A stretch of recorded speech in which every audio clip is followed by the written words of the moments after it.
Everybody wants to be successful, and yet we all have different ideas of what that is. Finding success is the journey we embark upon to go and get what's ours. We are willing to travel down within to find our greatness buried deep inside of us, questioning society's views and flipping the script, putting our own stamp on life. We're here because our future is within our control. Finding success is how we grab hold of what is possible. The relentless pursuit of success starts here.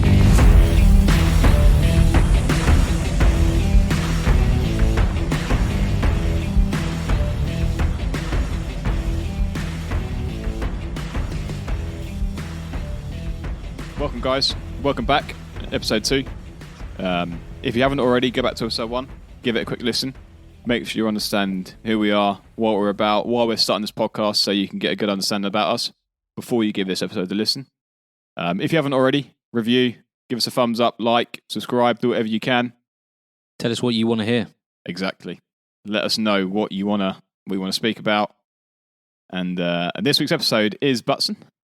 Today is going to be what is success to us, me and you, personally. I don't know about you, but for me, success is a multitude of things. Obviously, you listeners we asked you the question last week, and we will expect some responses, which we'll answer in a later episode. But success to me, again, it's multiple stages. From when I was a kid growing up, I thought success was going to be when I was, going to have my own garage, when I was going to start, the famous, Adam Dodd's franchise of fixing cars or whatever. Do you know what I mean? It's, that was my success as a kid. And as you grow up, obviously, it changes. One massive sort of kick, as Butson said last week, for me was when I was 10 years old, or 10 or 11.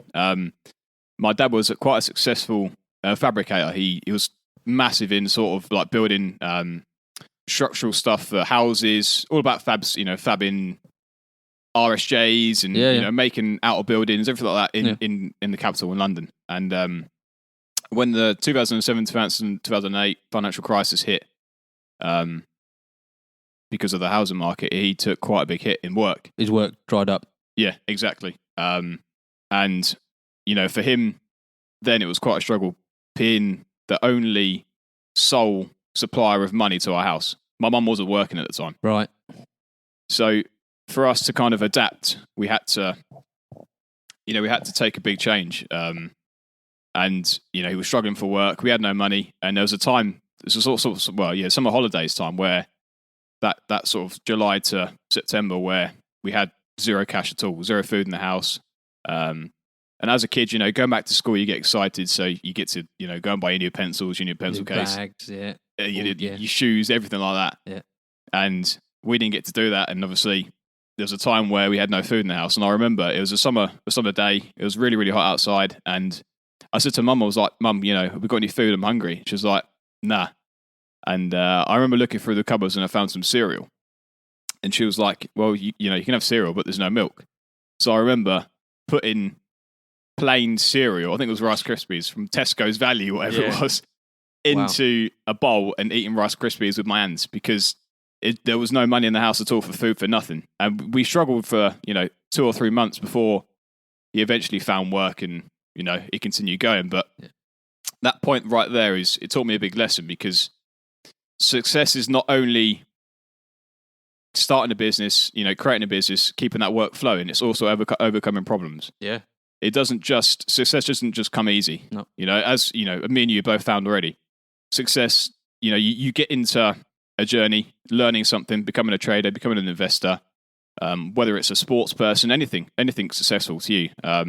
It doesn't just come like that. It doesn't come at a flick of a switch. You have to work for it, and you will have hurdles.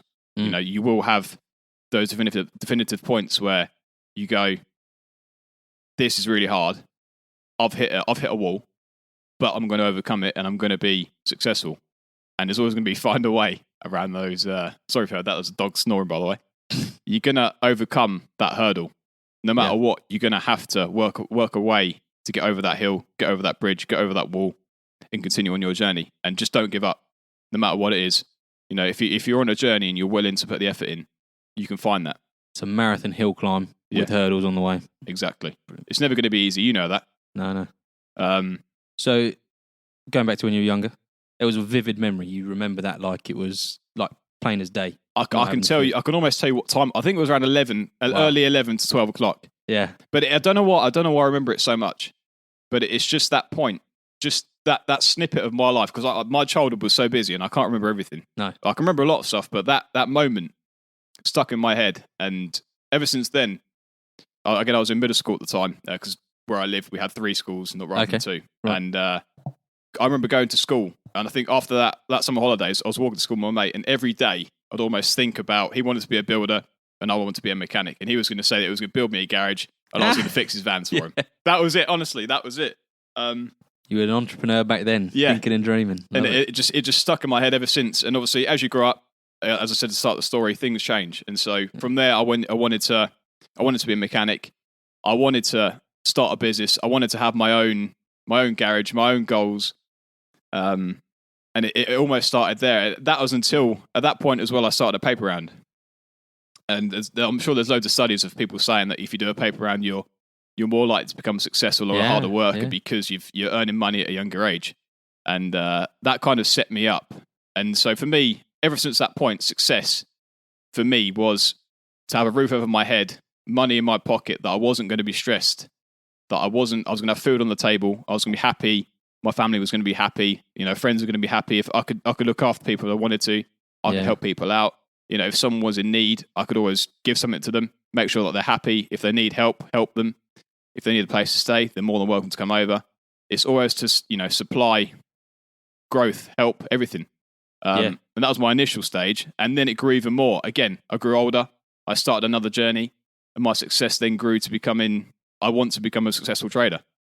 So that is my current journey. I want to become a successful trader. And that is a definitive goal that I will reach. Okay, again, it's going to take me 2, 3, 4, 5. No matter how long it takes me, I'm going to reach that goal because I'm driven. I've got ideas. It's all written down. I've planned it out. I've put the effort in. I've taken the time to put a plan in. I know it's going to work. What is success to you? I haven't got a story like that. No, I don't have. Success isn't the standard white picket fence, nice house, and a lovely family to me. It's just not. That's not what drives me. Success to me is. I think everyone in a way is similar to you, where they want the roof. You want that security. Yeah, you want to know that you can go home and you've got somewhere to live. Exactly, a safety net. You want that. You want the money side of it to be sorted. You want everything in a way. So I do want that, but I don't know. Success for me, I would consider myself successful if I was running businesses that were doing well. I don't mean making millions, but they were doing well. They're providing services and goods or whatever properly, not doing it in a snaky, dirty way. And I had the nice things. I had a nice watch, I had a nice car, and all that sort of stuff. That's about it. That's all I want from life. I'm not too fussed about having a huge house, anything like that. It's I don't know. You wanna start something that you can grow. You want to have a business that doesn't mess people around. You're straight to the point. Yep. You're supplying a service. You're getting a good return on what they pay, whether it's going to be educational, whether it's going to be, I don't know, whatever you want to get into. Yep. And you just want that idea of helping people out as well, I suppose, in a way. Yeah, exactly. Helping people out would be really, really cool. That'd be awesome. But that's the thing, the success is different to everyone. Yeah, and that's what we're talking about here, really, isn't it? How different we have success in a way. You can go to Arthur Daly down the road, and he'd want a really nice car, and a house, but maybe not a mansion, but just a house that he can go to and live at. Whereas old Dinger, he's going to want a £5 million house. He's going to have it as early as possible, and that's his goal for his life, and that's perfectly fine. If that's what you want, that's really cool. If you're able to go and get it, that's awesome. Yeah. I just think you need to work out what you want and what you want to chase, and that helps with the journey of success. Yeah. If you have a goal, set a plan like you've done, and start chasing it. Just start ticking off.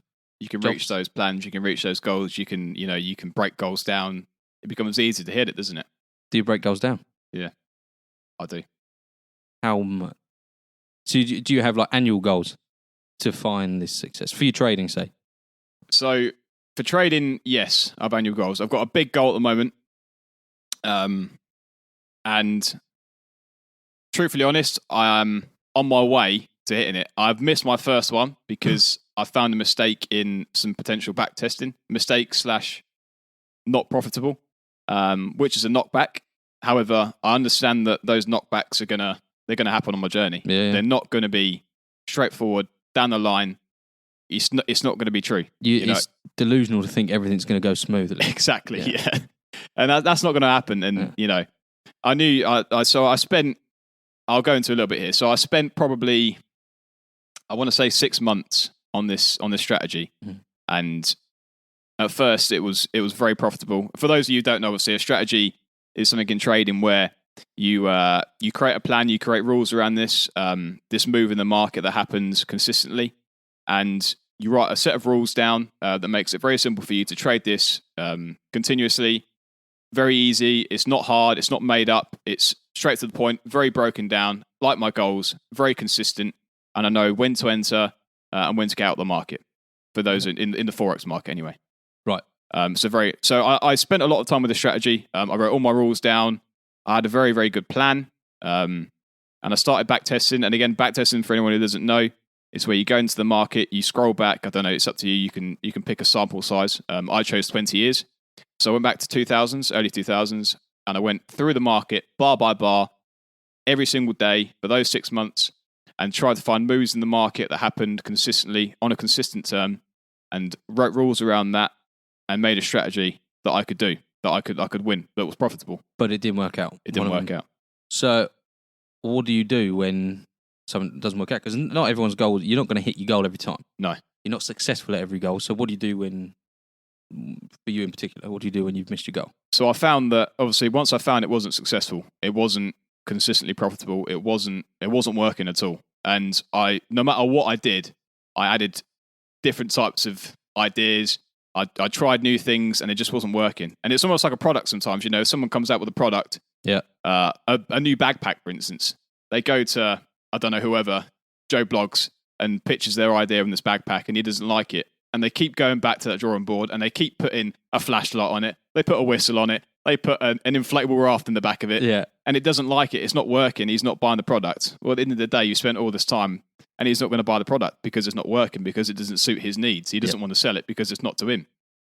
And it's almost like someone's had your heart ripped out of you, to be perfectly honest with you, because you spent all this time, all this 6 months, all this hard work, effort, broken down, and it hasn't worked. But I knew that if I was just to give up there and then, my goals that I writ were never going to be reached.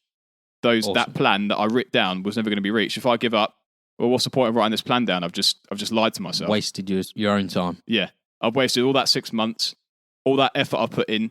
Not only that, I've gained knowledge out of those 6 months because I found something that didn't work. So you're learning from your mistakes. Exactly. And not only that, I journaled about that every single day. So I had everything written down. I understand what was going on. And that day hit me quite hard. And I knew, right, this is it. I can't continue trying to make this thing work because it's not working. So I went back to the drawing board and I'm about a month in. And again, I'm doing that exact same thing, but I've got a new strategy that I'm trying to work out and I've got a lot of time to spend doing it. But I understand now that what I tested, what I tried the first time, didn't work. I've gone back into it. So have you, with this new strategy, are you starting from, it's almost you're resetting your whole thing, so you've got to do all that work all over again? Yeah. Starting from almost the beginning. Yeah. So that's quite demotivating, starting all over again. Exactly. How did you stay motivated to start again? Did you just think, did you see so you missed your goal? Yeah. That's demotivating, that's quite upsetting. Yeah, big time. But did you use that as fire in your belly for setting this new strategy, setting this new goal? It's almost like, it's hard to describe. It's almost like, what made you stay on course? This is hard. Because are you looking bigger picture? Yeah, like you said, because you knew what was happening. Those initial, goes back to when I was a kid. Those initial thoughts of I want a garage. Yeah, as a kid, I wanted something that I needed to work hard to gain, to work for, so it could pay off. I needed something that the journey started on that I could go and continue on. And I knew for a while that if I stopped at that first wall, that first jump, that first hurdle, it weren't going to happen. You know, it's like someone with a bulldozer running that wall down, and it's just like my dreams have gone. Yeah, like that's it. I'm broken. I'm done. And it's like someone who signed up to the army, went for basic training, failed, and never trying again. Yeah, it just doesn't work like that. You have to keep going until you pass. Awesome. Like running through that barrier, getting through that barrier, even as an athlete, you know, pushing yourself a that bit harder to get over that wall. And the next time you do it, it becomes easier. And it's almost just as easy this time going around. I know that the effort I have to put in is going to be hard. It's going to be a long journey. It's going to take time.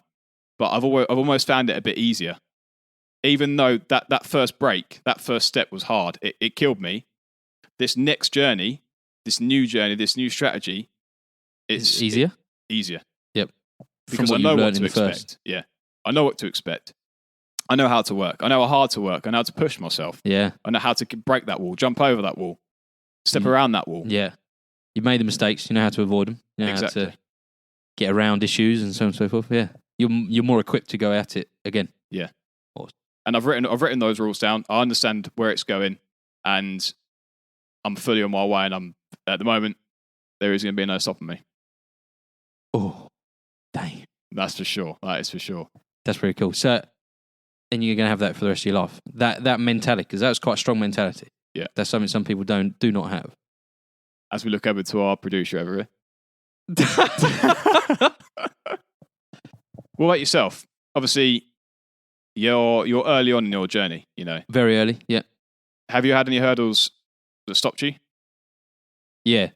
So at the minute, I'm still working full time as a mechanic, as I said in the last one, and that can get in the way. Like we just had a trip to Austria, and in my head, just before we left, I got really motivated to try and keep on my fitness goals and my journaling goals and so on and so forth. And it all went to pot because of the timings at work. We were there doing horrendous hours. Sorry, just for the viewers, because I understand, obviously, I'm in the same position, but just a different team. Give an insight on how horrendous these hours are. Just for the average human being to understand, obviously, not your 9 to 5 job. No, it's definitely not 9 to 5. It's more 6 till about 1 o'clock in the morning. So, yeah, the 2 days we were running, it was 6 o'clock, 6:30 leave or something like that from the hotel. And then I think we were getting back to the hotel at gone midnight. Yeah. So you look, it's horrendous. It's long hours, quite hard work. You're on your feet all day. I don't think we sat down once really. Might have 10 minutes when you have dinner, but normally you're eating that up for your toolbox. Yeah. So, but we're built for that. We've been doing it for a few years, haven't we? We knew that's that. We're ready for that. But to be able to work on top of that, chasing my goals while I'm away, because I don't want to stop. I don't want to lose motivation for chasing my goals when we're away, because it's hard to get back into the momentum. You get things going and you want to keep it going. So yeah, Austria was a bit of I lost all momentum and had to come back and start it all up again. But that's where like the routines and habits come in. When I'm in my room at home and I'm able to work on my stuff like the investing in someone, I've set up my environment to make that easy for me. So as soon as I get back home, I have a day to recover and then smash back into my routines. Yeah. And that keeps me on track. I think that's a massive thing that helps you keep on your road to success, to find it. Obviously, I've seen your plans, and your plans are quite, again, I'm your accountability partner, so week to week we look at each other's spreadsheets and we critique each other. Spit it out, boy. Got it out. And I can see, that when you come back from being away, from working away, you can see that, your mindset just before you go away, where you've worked, I don't know, 2 or 3 weeks in advance, and you're on that ball. You're driving, you're making goals, you're hitting sessions, you're doing everything you can to get that drive. You go away for 3, 4, 5, 6 days, and you do those sort of hours. You lose 6 days, and it's not all your momentum. It's just those 6 days that you've hit, and you're like, right, now I've got to get restarted in my journey. And you come home, you land at the airport, you get home, you walk through the door, you drop your bag, you do your wash, and you do whatever. And it just takes you a day or two to recover on sleep. Yeah. Let alone restart your whole journey that you've missed those 6, 7 days. So it's almost like you've always got that point of whenever you go away, you've got to jump over that wall to restart your journey again. Yeah, it's exactly that. It's a roadblock. Yeah. In the journey, because you gain so much momentum, and bam, you got to disappear, go away, and life gets in the way. My work gets in the way, and I have to start all over again, and I'd build up the momentum, and that's tiring more than anything. Yeah. Just building up. But I know I'm not the only one having to do it. You have to do it. I'm sure everyone listening will have something incredibly similar. Yeah. And I suppose it's trying to just come out, get the momentum back every time, having the motivation, having the the mindset, I guess you'd say. Mindset, Drive, yeah. But that is where your finding success comes in. You are searching for success, and in that success story, as you said, there's going to be hurdles, but because you're so motivated to find that success, your success, you are never going to give up on that journey. For sure. That's spot on. That is... success to me is almost having my together in that sense. Yeah, having the discipline, self-discipline. I think that helps massively. And that is, if I had self-discipline in the future, that is successful to me. I would consider myself successful. Yeah. A part of it anyway. Damn, we're mentioning so many things about mindset, environment. It's busy. It's busy. And this is just episode 2. So, we go into it deeper later. Yeah, there's going to be many more things. But for now, guys, thanks for listening. I hope you all enjoyed it. Again, please go back to episode 1, give it a listen, like, subscribe, review, so on and so forth. All the things that you can do with the podcast. But for now, I think it's Butson's turn to leave us with a message. Success is available for everybody, so why should you settle for less?